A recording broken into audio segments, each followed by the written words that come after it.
So hello guys, welcome back to my channel. और आज का ये वीडियो काफ़ी इंपॉर्टेंट होने वाला है क्योंकि आज के इस वीडियो में हम बात करने वाले हैं ऐसे टॉप जी के एमसीक्यू जो काफ़ी इंपॉर्टेंट है पेपर के पॉइंट ऑफ व्यू। और ये सभी क्वेश्चन पेपर में पूछे जा चुके हैं, तो सभी क्वेश्चन के आंसर को आपको अच्छी तरह से याद में रख लेना है क्योंकि सभी क्वेश्चन पेपर में आए हुए हैं।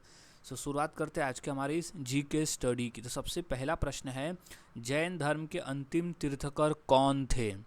तो इसका सही जवाब हो जाएगा महावीर स्वामी। जैन धर्म के अंतिम तीर्थकर थे महावीर स्वामी। जैन धर्म में टोटल 24 तीर्थकर हुए और 24वें तीर्थकर थे महावीर स्वामी, याद में रख लेना है। नेक्स्ट क्वेश्चन है, नंद वंश का संस्थापक कौन था? तो इसका सही जवाब हो जाएगा महापद्मनंद। नंद वंश का संस्थापक था महापद्मनंद। अगला प्रश्न, महाजनपदों की संख्या कितनी थी? तो इसका सही जवाब हो जाएगा 16। महाजनपदों की टोटल संख्या थी 16। अगला प्रश्न, मगध की राजधानी कौन सी थी? तो सही जवाब है राजगृह। मगध की राजधानी थी राजगृह। अगला प्रश्न, हर्यक वंश का शासक कौन था? तो इसका सही जवाब है बिंबिसार। हर्यक वंश का संस्थापक था बिंबिसार। अगला प्रश्न, मौर्य वंश का संस्थापक कौन था? तो इसका सही जवाब है चंद्रगुप्त मौर्य। मौर्य वंश का संस्थापक था चंद्रगुप्त मौर्य। अगला प्रश्न, लोधी वंश का संस्थापक कौन था? तो वो था बहलोल लोधी। लोधी वंश का संस्थापक था बहलोल लोधी। अगला प्रश्न, पानीपत का प्रथम युद्ध कब हुआ? तो सही जवाब है 1526 में हुआ था पानीपत का पहला युद्ध, और वो हुआ था बाबर और इब्राहिम लोधी के बीच में, जिसमें इब्राहिम लोधी की हार हुई थी और बाबर जीत गया था, और वहाँ से उसने फिर स्थापना की थी मुगल साम्राज्य की। अगला प्रश्न, पानीपत का प्रथम युद्ध किसके बीच में हुआ था? तो वो हुआ था बाबर और इब्राहिम लोधी के बीच में हुआ था 1526 में। 1526 में बाबर और इब्राहिम लोधी के बीच में हुआ था पानीपत का पहला युद्ध। अगला प्रश्न, मुगल वंश का संस्थापक कौन था? तो सही जवाब है बाबर। मुगल वंश का संस्थापक था बाबर। अगला प्रश्न, बाबर ने अपनी आत्मकथा का नाम क्या रखा था? तो वो था बाबरनामा। बाबर ने अपनी आत्मकथा का नाम रखा था बाबरनामा। अगला प्रश्न है, अकबर का गुरु कौन था? तो सही जवाब है बैरम खान। अकबर का गुरु था बैरम खान। अगला प्रश्न, भारत में सती प्रथा का उन्मूलन कब हुआ? तो सही जवाब है 1829 में हुआ। भारत में सती प्रथा का उन्मूलन जो है वो 1829 में हुआ था। अगला प्रश्न, सती प्रथा का उन्मूलन किसने किया? तो वो राजा राममोहन राय ने किया था सती प्रथा का उन्मूलन। अगला प्रश्न, विधवा पुनर्विवाह अधिनियम कब पारित हुआ? तो इसका सही जवाब हो जाएगा 1856 में। विधवा पुनर्विवाह अधिनियम जो है वो 1856 में पारित हुआ था। अगला प्रश्न, दास प्रथा का अंत भारत में कब हुआ? तो वो हुआ था 1843 में। 1843 में दास प्रथा का अंत हुआ। अगला प्रश्न, भारतीय राष्ट्रीय कांग्रेस की स्थापना कब हुई? तो वो हुई थी 1885 में। भारतीय राष्ट्रीय कांग्रेस की स्थापना हुई।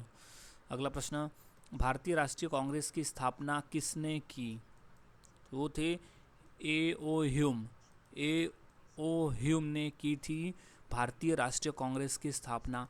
अगला प्रश्न है, पुनः जागरण की शुरुआत किस देश में हुई?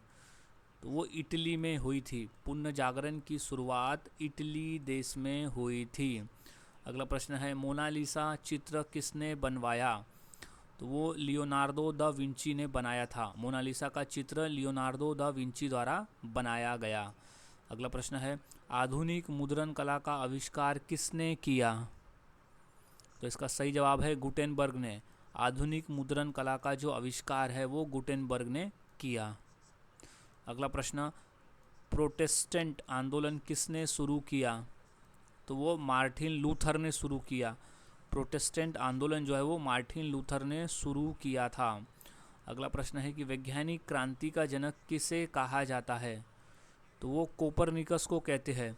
वैज्ञानिक क्रांति का जनक कोपरनिकस को कहा जाता है? अगला प्रश्न, औद्योगिक क्रांति की शुरुआत कहाँ हुई? तो वो हुई थी इंग्लैंड देश में। औद्योगिक क्रांति की जो शुरुआत है वो हुई इंग्लैंड देश में। अगला प्रश्न, अभिव्यक्ति की स्वतंत्रता किस अनुच्छेद में है? तो वो है अनुच्छेद 19 में दिया गया है। अभिव्यक्ति की स्वतंत्रता जो है वो अनुच्छेद 19 में दिया गया है। नेक्स्ट है कि शोषण के विरुद्ध अधिकार किस अनुच्छेद में है? तो वो अनुच्छेद 23-24 में दिया हुआ है। शोषण के विरुद्ध जो अधिकार है वो हमें 23 और 24 अनुच्छेद में है। अस्पृश्यता का उन्मूलन किस अनुच्छेद में है? तो वो है अनुच्छेद 17 में। याद रखना है, अस्पृश्यता का उन्मूलन जो है वो अनुच्छेद 17 में दिया गया है।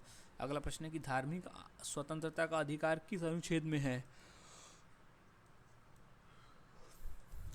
वो 25 से 28 में है। याद रखना है, धार्मिक स्वतंत्रता का जो अधिकार है वो 25 से 28 में दिया गया है। अगला प्रश्न है कि सांस्कृतिक एवं शैक्षणिक अधिकार किस अनुच्छेद में है?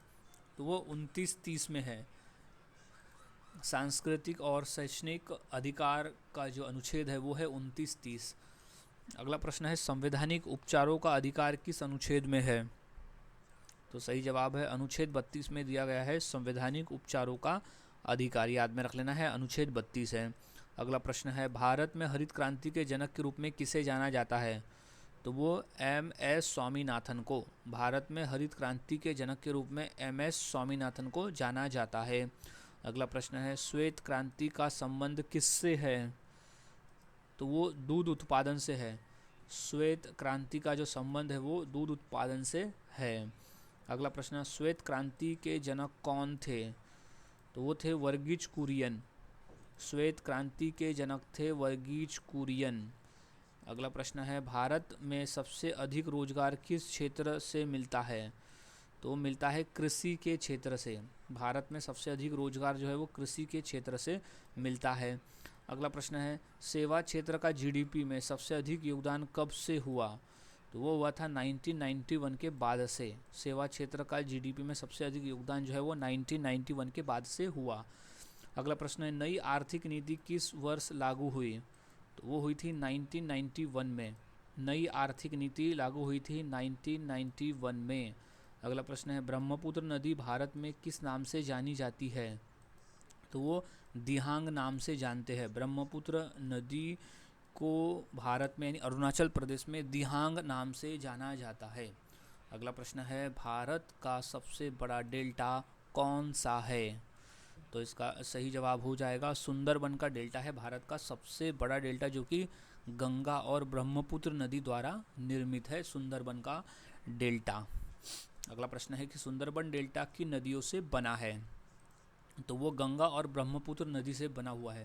सुंदरबन डेल्टा जो है वो गंगा और ब्रह्मपुत्र नदी से बना हुआ है। इम्पोर्टेंट प्रश्न है, इसे अच्छी तरह से याद में रख लेना है, इम्पोर्टेंट है ये।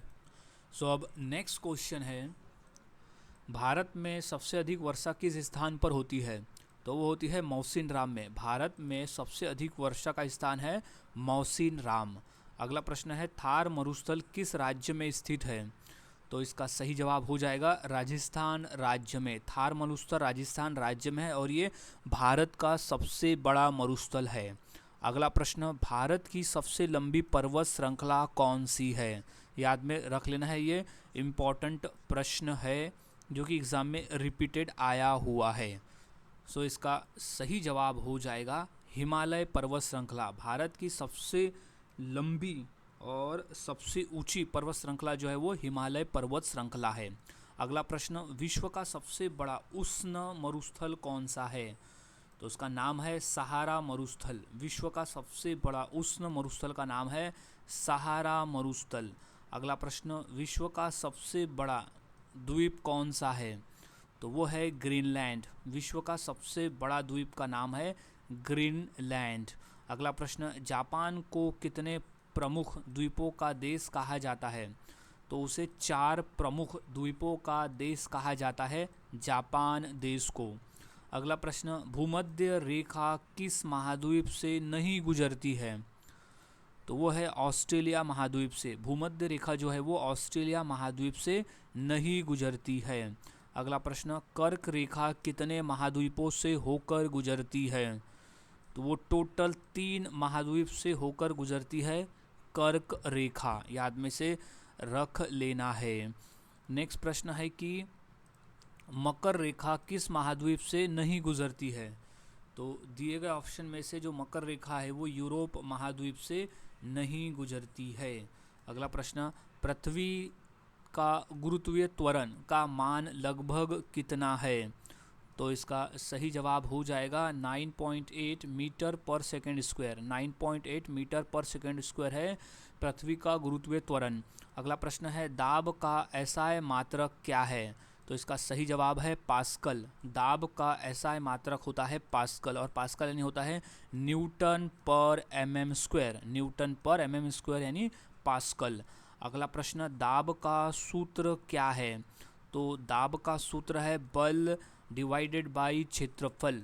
बल डिवाइडेड बाय क्षेत्रफल है दाब का सूत्र, यानी फोर्स बाय एरिया।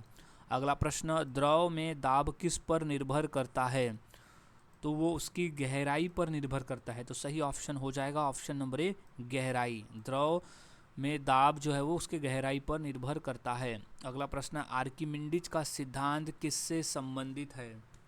तो इसका सही जवाब है उछाल बल से संबंधित है। आर्किमिडीज का सिद्धांत है उछाल बल से संबंधित। अगला प्रश्न, घर्षण बल का कार्य क्या है? तो घर्षण बल का कार्य होता है गति कम करना और गति रोकना। गति कम करना और गति रोकना, यानी ए बी दोनों सही इसका जवाब हो जाएगा। अगला प्रश्न है कि आवर्त सारणी में कुल कितने आवर्त है? तो वो टोटल 7 आवर्त है। टोटल 7 आवर्त है, जैसे 1 2 3 4 5 6 और ये 7, ये है आवर्त। अगला प्रश्न, आवर्त सारणी में कुल कितने समूह यानी ग्रुप्स है? तो वो है टोटल 18। याद में रखना है, आवर्त सारणी में टोटल 18 ग्रुप्स है, जैसे कि 1 2 3 इसलिए करके टोटल 18 ग्रुप है। नेक्स्ट, क्षार धातुएं किस समूह में आती है? तो वो पहले ही समूह में आती है, समूह 1 में आती है क्षार धातुएं, यानी ये वाली होती है क्षार धातुएं ग्रुप 1 में। अगला प्रश्न है कि हैलोजन किस समूह में होते हैं? तो वो होते हैं 17वें समूह में। हैलोजन जो है वो 17वें समूह में लाइज करते हैं, यानी ये वाला हो गया 17वां समूह जहाँ पर हैलोजन लाइज करते हैं। अगला प्रश्न, निष्क्रिय गैसें किस समूह में आती है? तो आती है 18वें समूह में। निष्क्रिय गैसें जो है वो 18वें समूह में आती है, तो ये वाला है 18वां समूह। अगला प्रश्न, सबसे अधिक विद्युत ऋणात्मक तत्व कौन सा है? तो वो है फ्लोरीन। सबसे अधिक विद्युत ऋणात्मक तत्व जो है वो है फ्लोरीन। अगला प्रश्न है, प्रकाश संश्लेषण में कौन सी गैस निकलती है? तो प्रकाश संश्लेषण में गैस निकलती है O2, यानी ऑक्सीजन गैस निकलती है प्रकाश संश्लेषण में। अगला प्रश्न, क्लोरोफिल का रंग कैसा होता है? तो वो हरा होता है, और क्लोरोफिल की वजह से ही जो पेड़ पौधे का हरा रंग होता है वो क्लोरोफिल की वजह से ही होता है। अगला प्रश्न है कि श्वसन का मुख्य उद्देश्य क्या है? तो उसका मुख्य उद्देश्य है भोजन प्राप्त करना, ऊर्जा प्राप्त करना। श्वसन का मुख्य उद्देश्य होता है कि ऊर्जा प्राप्त करना। अगला प्रश्न, मानव शरीर में श्वसन का मुख्य अंग कौन सा है? तो वो होते हैं फेफड़े। मानव शरीर में श्वसन का जो मुख्य अंग होता है वो होता है फेफड़ा। अगला प्रश्न है, रक्त का लाल रंग किसके कारण होता है? तो इसका सही जवाब हो जाएगा हीमोग्लोबिन की वजह से। रक्त का जो लाल रंग है वो हीमोग्लोबिन की वजह से होता है। अगला प्रश्न है, मानव हृदय में कितने कक्ष होते हैं? तो सही जवाब है 4 कक्ष होते हैं। मानव हृदय में 4 कक्ष होते हैं, 1 2 3 4, यानी 4 चेम्बर्स होते हैं। नेक्स्ट है, ROM, रोम का पूरा नाम क्या है? तो उसे कहते हैं रीड ओनली मेमोरी। रोम का पूरा नाम होता है रीड ओनली मेमोरी। अगला प्रश्न है, रोम किस प्रकार की मेमोरी है? तो एक स्थायी मेमोरी होती है, यानी परमानेंट मेमोरी होती है रोम। अगला प्रश्न है कंप्यूटर को निर्देश देने की भाषा क्या कहलाती है? तो उसे मशीन भाषा कहते हैं। कंप्यूटर को निर्देश देने वाली भाषा जो है वो मशीन भाषा कहलाती है। अगला प्रश्न है उच्च स्तरीय भाषा यानी हाई लेवल लैंग्वेज कौन सी है? तो वो है सी भाषा। उच्च स्तरीय भाषा है सी भाषा। अगला प्रश्न है सी भाषा के जनक कौन है? तो वो है डेनिस रिची। सी भाषा के जो जनक है वो है डेनिस रिची। अगला प्रश्न है कंप्यूटर सॉफ्टवेयर कितने प्रकार के होते हैं? तो वो होते हैं 3 प्रकार के। कंप्यूटर सॉफ्टवेयर जो है वो 3 प्रकार के होते हैं। अगला प्रश्न क्रिकेट विश्व कप की शुरुआत कब हुई? तो वो हुई थी 1975 में। क्रिकेट विश्व कप की शुरुआत हुई 1975 में। अब अगला प्रश्न है कि क्रिकेट में एम्पायरों की संख्या कितनी होती है? तो फील्ड पर 2 होती है। क्रिकेट में एम्पायरों की संख्या फील्ड पर 2 होती है। अब अगला प्रश्न है कि पहला क्रिकेट विश्व कप किस देश ने जीता? तो वो है वेस्ट इंडीज़ ने जीता था। पहला क्रिकेट विश्व कप जो है वो वेस्ट इंडीज़ देश ने जीता। अगला प्रश्न है हॉकी का मैदान किस प्रकार का होता है? तो वो होता है सिंथेटिक। हॉकी का मैदान जो है वो सिंथेटिक होता है। अगला प्रश्न है भारत ने पहला क्रिकेट विश्व कप कब जीता?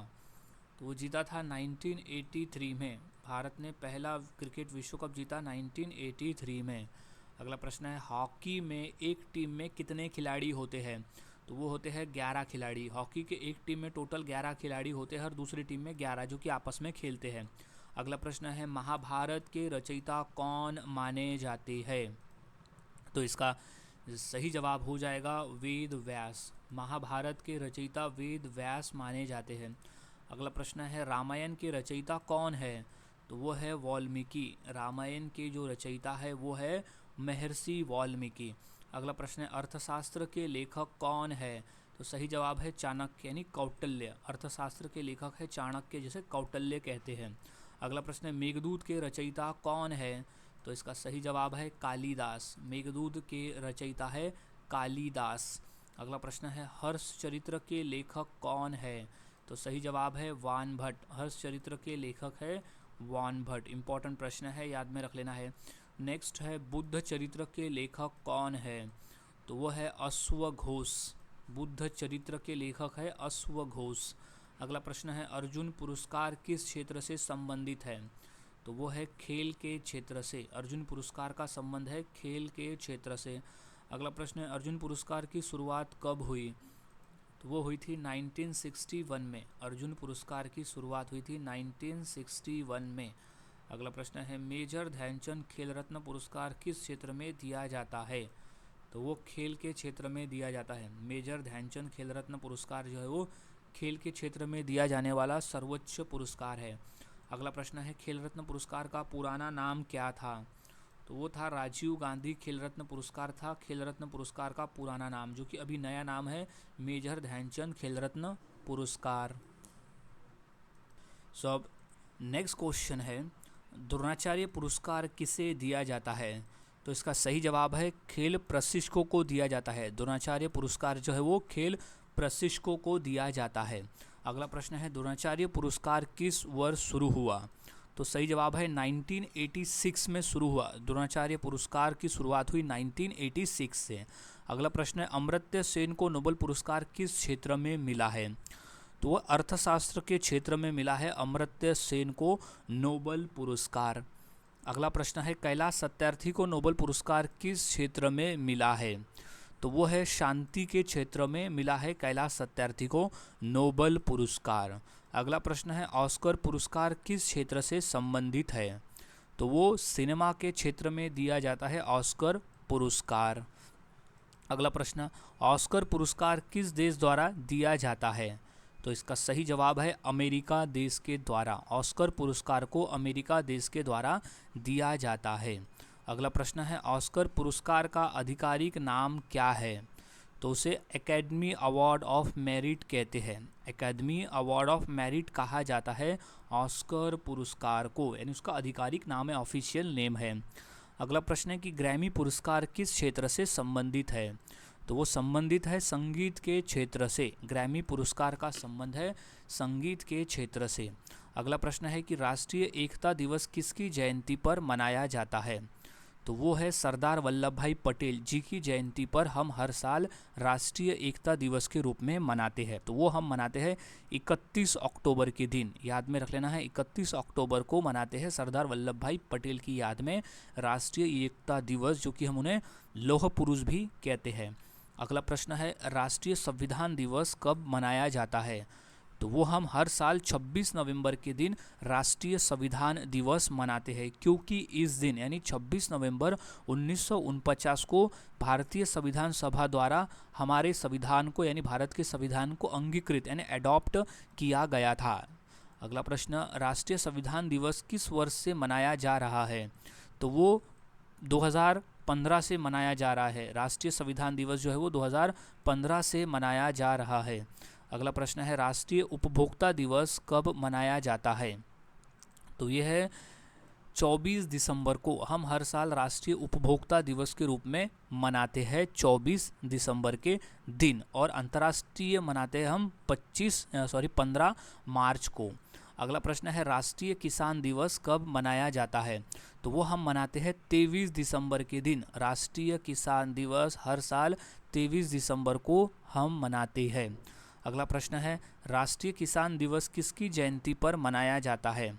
तो वह है चौधरी चरण सिंह जी की जयंती पर हम राष्ट्रीय किसान दिवस मनाते हैं, और वो मनाते हम 23 दिसंबर के दिन। अगला प्रश्न है कि विश्व जनसंख्या दिवस कब मनाया जाता है? तो वह हम मनाते हैं 11 जुलाई को।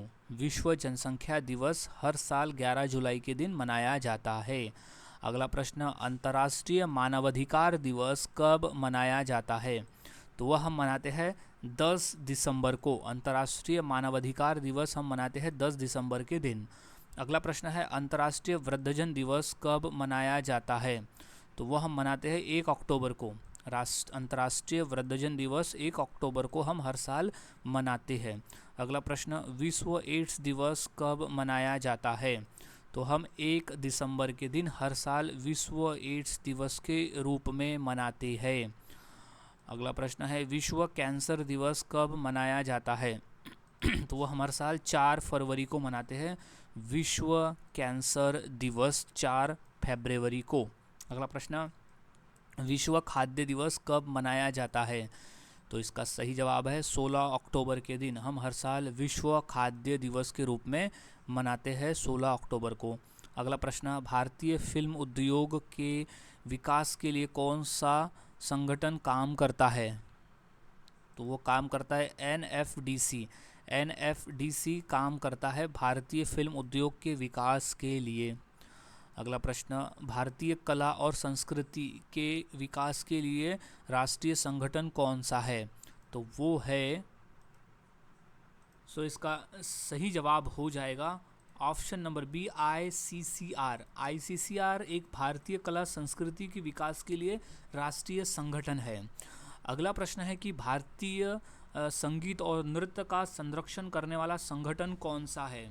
तो इसका सही जवाब है संगीत नाटक अकादमी। संगीत नाटक अकादमी है भारतीय संगीत और नृत्य का संरक्षण करने वाला संगठन। अगला प्रश्न है भारतीय शेयर बाजार का नियामक कौन है? तो वो है सेबी। भारतीय शेयर बाजार का नियामक जो है वो सेबी है। अगला प्रश्न है भारतीय बैंकों का नियामक कौन है? तो वो होता है RBI यानी रिजर्व बैंक ऑफ इंडिया है भारतीय बैंकों का नियामक। अगला प्रश्न है ILO का मुख्यालय कहाँ है? तो इसका सही जवाब है जेनेवा में। ILO का मुख्यालय स्थित है जेनेवा शहर में। अगला प्रश्न है कि IMF में भारत की सदस्यता कब हुई? तो वो हुई थी 1945 में। IMF में भारत की सदस्यता जो है वो 1945 में हुई। अगला प्रश्न है WHO का मुख्य उद्देश्य क्या है? तो उसका मुख्य उद्देश्य है वैश्विक स्वास्थ्य सुधार। WHO का मुख्य उद्देश्य है वैश्विक स्वास्थ्य सुधार। अगला प्रश्न यूनिसेफ का मुख्यालय कहाँ है? तो इसका सही जवाब हो जाएगा न्यूयॉर्क शहर में स्थित है। यूनिसेफ का जो मुख्यालय है वो है न्यूयॉर्क शहर में। अगला प्रश्न है कि यूनिसेफ का मुख्य उद्देश्य क्या है? तो उसका मुख्य उद्देश्य बच्चों के अधिकार और कल्याण। यूनिसेफ का मुख्य उद्देश्य होता है बच्चों के अधिकार और उनका कल्याण करना। अगला प्रश्न है कि FAO का मुख्यालय कहाँ पर है? तो वो है रोम में, FAO का मुख्यालय स्थित रोम में है। अगला प्रश्न है कि मणिपुरी नृत्य की विशेषता क्या है? तो उसकी विशेषता है कोमल और नाजुक मुद्रा। मणिपुरी नृत्य की जो विशेषता है वो है कोमल और नाजुक मुद्रा। अगला प्रश्न है ओडिसी नृत्य में किस देवता की भक्ति अधिक होती है? तो वो कृष्ण की। ओडिसी नृत्य में कृष्ण देवता की भक्ति अधिक होती है। अगला प्रश्न है भारत का सबसे पुराना शास्त्रीय नृत्य कौन सा माना जाता है? तो वो माना जाता है ओडिसी। भारत का सबसे पुराना शास्त्रीय नृत्य जो है वो ओडिसी माना जाता है। अब अगला प्रश्न है कि कथकली में मुख पर रंगमंच मुखौटा क्यों लगाया जाता है? तो वो नाटक की पहचान के लिए लगाते हैं। कथकली में मुख पर रंगमंच मुखौटा जो है वो नाटक की पहचान के लिए लगाया जाता है। नेक्स्ट, कथक नृत्य की विशेषता क्या है? तो उसकी विशेषता है तीव्र और लयनात्मक चरण। तीव्र व लयात्मक चरण है कथक नृत्य की विशेषता। अगला प्रश्न है कि भरतनाट्यम नृत्य किसके मंदिरों से जुड़ा है? तो वो तमिलनाडु के मंदिर से जुड़ा है। भरतनाट्यम नृत्य जो है वो तमिलनाडु के मंदिर से जुड़ा हुआ नृत्य है। अगला प्रश्न, बैसाखी किस राज्य में मुख्य रूप से मनाई जाती है? तो वो मनाई जाती है पंजाब राज्य में। बैसाखी जो है वो पंजाब राज्य में मुख्य रूप से मनाई जाती है। नेक्स्ट है चैत रंगोत्सव या होली किसके समय मनाई जाती है? तो वो मनाई जाती है फाल्गुन के समय में चैत रंगोत्सव या होली। अगला प्रश्न है रथ यात्रा किस भगवान के लिए प्रसिद्ध है? तो है जगन्नाथ भगवान के लिए। रथ यात्रा जो है वो जगन्नाथ भगवान के लिए प्रसिद्ध है। अगला प्रश्न है पुष्कर मेला किस राज्य में होता है? तो वो होता है राजस्थान राज्य में। पुष्कर मेला जो है वो राजस्थान राज्य में होता है। अगला प्रश्न है कि वाराणसी में प्रमुख मेला कौन सा होता है? तो वो महाशिवरात्रि का मेला होता है। वाराणसी में प्रमुख मेला जो है वो महाशिवरात्रि का मेला है। अगला प्रश्न है कुंभ मेला हर कितने वर्ष में होता है? तो वो हर 12 वर्षों के बाद में होता है कुंभ मेला, हर 12 वर्ष में। अगला प्रश्न है भारत में प्रसिद्ध वायलिन किस संगीत में प्रयोग होता है? तो वो कर्नाटक संगीत में प्रयोग होता है प्रसिद्ध वायलिन। अगला प्रश्न है भारत में ठुमरी और दादरा किस संगीत शैली के अंग है? तो वो हिंदुस्तानी शास्त्रीय के अंग है। भारत में ठुमरी और दादरा जो है वो हिंदुस्तानी शास्त्रीय संगीत शैली के अंग है। अगला प्रश्न है कि भारत में आलाप किसका हिस्सा है? तो वो राग प्रस्तुति का हिस्सा है। भारत में आलाप जो है वो राग प्रस्तुति का हिस्सा है। अगला प्रश्न है भारत में तान किसके लिए प्रयोग होती है? तो वो होती है राग की सजावट के लिए। भारत में तान जो है वो राग की सजावट के लिए प्रयोग में होती है। अगला प्रश्न है भारत में घूमर संगीत किस राज्य का लोक संगीत है? तो वो राजस्थान राज्य का। भारत में घूमर संगीत जो है वो राजस्थान राज्य का लोक संगीत है। अगला प्रश्न है भारत में भांगड़ा किस राज्य का लोक संगीत है? तो वो है पंजाब राज्य का। भारत में भांगड़ा जो है वो पंजाब राज्य का लोक संगीत है। अगला प्रश्न, जैन धर्म में अहिंसा का महत्व किस प्रकार है? तो वो सबसे बड़ा सिद्धांत है, सबसे प्रमुख सिद्धांत है अहिंसा का महत्व जैन धर्म में। अगला प्रश्न, सिख धर्म में सिंह और कौर का अर्थ क्या है? तो सिंह का मतलब होता है पुरुष और कौर का मतलब होता है महिला। तो याद में रख लेना है, सिंह और कौर का मतलब है सिंह यानी पुरुष और कौर यानी महिला। नेक्स्ट, बौद्ध धर्म में प्रमुख 4 आर्य सत्य कौन से हैं? तो वह है दुख, कारण, निरोध और मार्ग। दुख, कारण, निरोध और मार्ग है बौद्ध धर्म में प्रमुख 4 आर्य सत्य। अगला प्रश्न है भारत में सबसे पुराने धर्म कौन से हैं? तो वो है हिंदू धर्म। भारत के सबसे पुराने धर्म का नाम है हिंदू धर्म। अगला प्रश्न, महावीर जयंती किस धर्म का पर्व है? तो वो है जैन धर्म का। महावीर जयंती जो है वो जैन धर्म का पर्व है। अगला प्रश्न है बुद्ध पूर्णिमा किस धर्म का पर्व है? तो वो है बौद्ध धर्म का। बुद्ध पूर्णिमा जो है वो बौद्ध धर्म का पर्व है। अगला प्रश्न है भारत का पहला परमाणु परीक्षण कब हुआ? तो वो हुआ था 1974 में। भारत में पहला परमाणु परीक्षण किया गया था। अगला प्रश्न है भारत की पहली महिला चीफ जस्टिस कौन थी?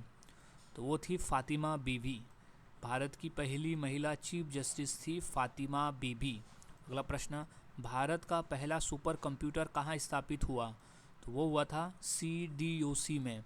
भारत का पहला सुपर कंप्यूटर CDOC में स्थापित हुआ था। अगला प्रश्न है कि भारत की पहली महिला अंतरिक्ष यात्री कौन थी? तो वो थी कल्पना चावला। भारत की पहली महिला अंतरिक्ष यात्री थी कल्पना चावला। अगला प्रश्न, भारत का पहला मैगजीन कौन सा था? तो इसका सही जवाब हो जाएगा बंगाल गजट। भारत का पहला मैगजीन था बंगाल गजट, जो कि सप्ताह में एक बार प्रकाशित होता था और इंग्लिश भाषा में था। अगला प्रश्न है कि भारत का पहला राष्ट्रीय बैंक कौन सा था? तो वो था बैंक ऑफ बॉम्बे। भारत का पहला राष्ट्रीय बैंक था बैंक ऑफ बॉम्बे। अगला प्रश्न है कि भारत में सबसे बड़ा राष्ट्रीय उद्यान कौन सा है? तो वह है जिम कॉर्बेट। भारत में सबसे बड़ा राष्ट्रीय उद्यान है जिम कॉर्बेट। अगला प्रश्न है कि थर्मामीटर का आविष्कार किसने किया? तो इसका सही जवाब है गैलीलियो ने किया था। थर्मामीटर का आविष्कार किया था गैलीलियो ने। अगला प्रश्न है प्रिंटिंग प्रेस का आविष्कार किसने किया? तो सही जवाब है गुटेनबर्ग ने किया था। प्रिंटिंग प्रेस का जो आविष्कार है वो गुटेनबर्ग ने किया। अगला प्रश्न है लिफ्ट का आविष्कार किसने किया? तो सही जवाब है ओटिस नामक वैज्ञानिक ने किया था लिफ्ट का आविष्कार। अगला प्रश्न है कंपास का आविष्कार किसने किया? तो वो है चीनी ने किया था कंपास का आविष्कार। अगला प्रश्न है सिलाई मशीन का आविष्कार किसने किया? तो सही जवाब है एलियास होवे ने किया था। सिलाई मशीन का आविष्कार किया था एलियास होवे ने। नेक्स्ट है टाइपराइटर का आविष्कार किसने किया? तो सही जवाब है क्रिस्टोफर सोल्स ने किया था टाइपराइटर का आविष्कार क्रिस्टोफर सोल्स ने। अगला प्रश्न है आईपीएस का फुल फॉर्म क्या है? तो आईपीएस का फुल फॉर्म है इंडियन पुलिस सर्विस। आईपीएस का फुल फॉर्म होता है इंडियन पुलिस सर्विस। अगला प्रश्न है आईएफएस का फुल फॉर्म क्या है? तो वो है Indian foreign service. Indian forest service कहते हैं आईएफएस को। अगला प्रश्न है कि एनजीओ का फुल फॉर्म क्या है? तो उसका फुल फॉर्म है non governmental organisation. Non governmental organisation कहते हैं एनजीओ को। अगला प्रश्न है PIN पिन का फुल फॉर्म क्या है?